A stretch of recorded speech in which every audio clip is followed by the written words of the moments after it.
The drama surrounding Gervonta Tank Davis and his controversial decision to face Jake Paul instead of Shakur Stevenson has sent shockwaves through the boxing community. What started as a discussion about legacy versus money has now turned into a full-blown debate over what the sport of boxing even stands for anymore. Fighters, promoters, and legends alike are weighing in, each revealing just how fractured the sport has become between the old-school pursuit of greatness and the modern obsession with fame and the bag. Roy Jones Jr., a man whose name still echoes through boxing history, didn't hold back. He looked Tank straight in the eye and told him what millions were already thinking. Fight Shakur Stevenson, not Jake Paul. For Roy, this wasn't about trash talk. It was about principle. He reminded Tank that boxing was once about creating a legacy, about etching your name into the fabric of the sport. But today's generation, he lamented, has been taught differently. They've been taught to chase the bag, not the glory. And that mentality, according to Roy, traces directly back to Floyd Mayweather, the man who turned boxing into an empire of pay-per-view numbers and financial brilliance, but also stripped it of its soul. Tank learned from Floyd, Roy said, and Floyd didn't take many risks. He made money, stayed safe, and people loved him for it. So why wouldn't Tank do the same? The logic makes sense in today's world. After all, Tank Davis has become one of the most marketable stars in the sport. But for purists like Roy Jones Jr., it's heartbreaking to watch. If that's what you're learning, he said, then you're learning the easy way out. To him, the fight with Shakur Stevenson isn't just another matchup. It's the fight that defines a generation. Two American champions at their peak, both undefeated, both proud, both technically brilliant. A matchup like that could reignite the sport, bringing back the kind of electricity boxing hasn't seen since the days of Ali and Frazier, or Leonard and Hearns. It's legacy versus legacy, not fame versus fortune.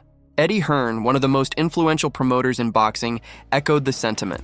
He admitted that Tank's fight with Jake Paul was never about competition. It was about cash. If Tank really wanted to challenge himself, Hearn said, he would have taken the Shakur fight. In Hearn's eyes, there's no question Shakur Stevenson beats Tank.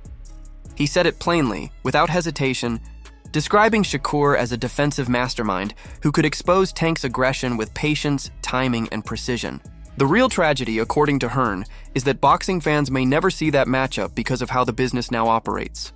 It's not about who's the best anymore, he said. It's about what sells. Tim Bradley, another respected voice in the sport, added fuel to the fire by questioning Shakur's motives. If Shakur truly thinks Tank isn't that good, Bradley argued, then why chase him? How much credit are you really going to get besides the money? Bradley asked. His point was sharp. If Tank is being criticized as a low-level fighter, then beating him wouldn't mean much in terms of legacy. So what's really driving the call-out? Competition or clout? Still, Bradley couldn't deny that Tank's name brings eyes, headlines, and pay-per-view dollars. That's why deep down every fighter wants that fight. The irony isn't lost on anyone. Legacy fighters are now forced to chase those who prioritize money, because that's where the audience is. Then came Carl Frach, never one to mince words. The British boxing legend called Jake Paul's upcoming fight with Tank Davis a clown show. He accused Jake of being a bully, mocking him for targeting someone nearly 100 pounds lighter. It's ridiculous, Frach said bluntly. Why are you fighting a guy half your size? Tank Davis would never step in the ring with him. He's not jumping in the ring with me, Shakur said confidently. That's a whole different type of atmosphere. When pressed further, he stopped short of calling Tank scared, but the implication was clear. Tank doesn't want that smoke.